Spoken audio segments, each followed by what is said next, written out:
Dracula the Resurrection is a first-person point-and-click horror game where you play as Johnathon Harker as he travels to Transylvania to rescue his wife Mina, who has been drawn into Dracula's castle. The game is available on PC, PlayStation 1, iOS and Android.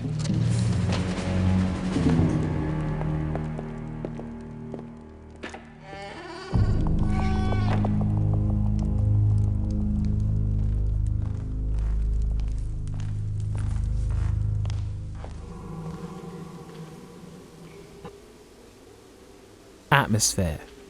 The game's atmosphere is mostly of the traditional gothic horror type of spooky that follows with large ominous castles and dank dungeons, and the dated graphics go a long way to making things foreboding.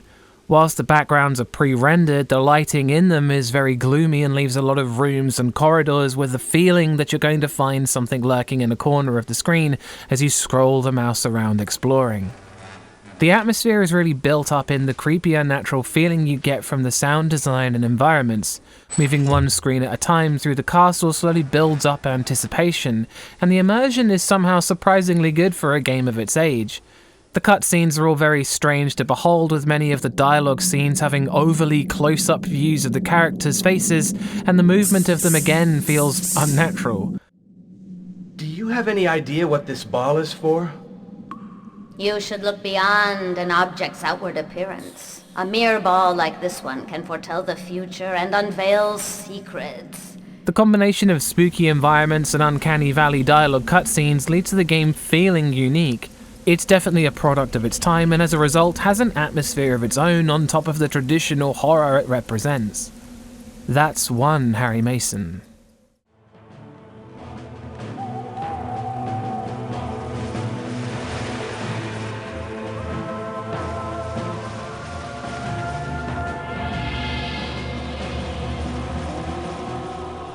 Scares. Besides a few sudden sound effects playing when you open a door or enter a scene transition, there's not much in the way of horror. Whatever is here is almost accidental, with the most frightening thing in the game being a figure standing ominously in a dark room. Ultimately, the game isn't trying to frighten the player, just creep them out, and it really shows. That's still one Harry Mason. He'll soon find out what it costs to attack me. What greater pain could I possibly inflict on him than impede his quest when time is so precious? But the sun is rising, and now is not the time to play with my prey. Sound design. The sound design for the game is pretty limited, with some mono ambiance taking up a lot of the game between the more orchestral arranged pieces that play during the cutscenes. Each screen has a different feel.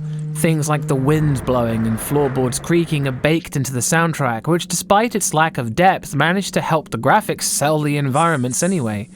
The sound effects aren't fantastic, but work well enough with the game that they feel unique and work yet again towards the atmosphere.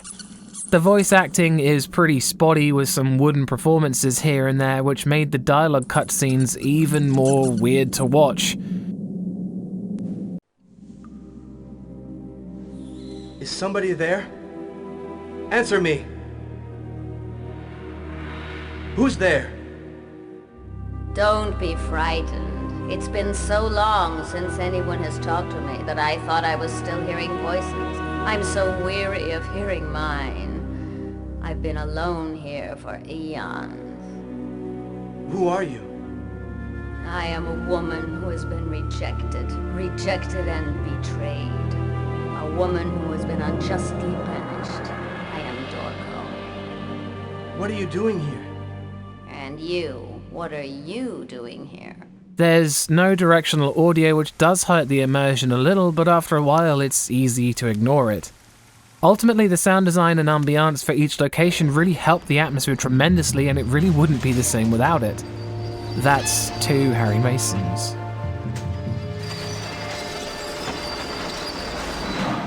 Gore. Despite the game being about Dracula, the titular vampire isn't a main character in the story, and the events followed don't really lead to any scenarios where you'd be expected to find bloodshed. So realistically, there isn't any gore, which makes sense. That's 3 Harry Masons.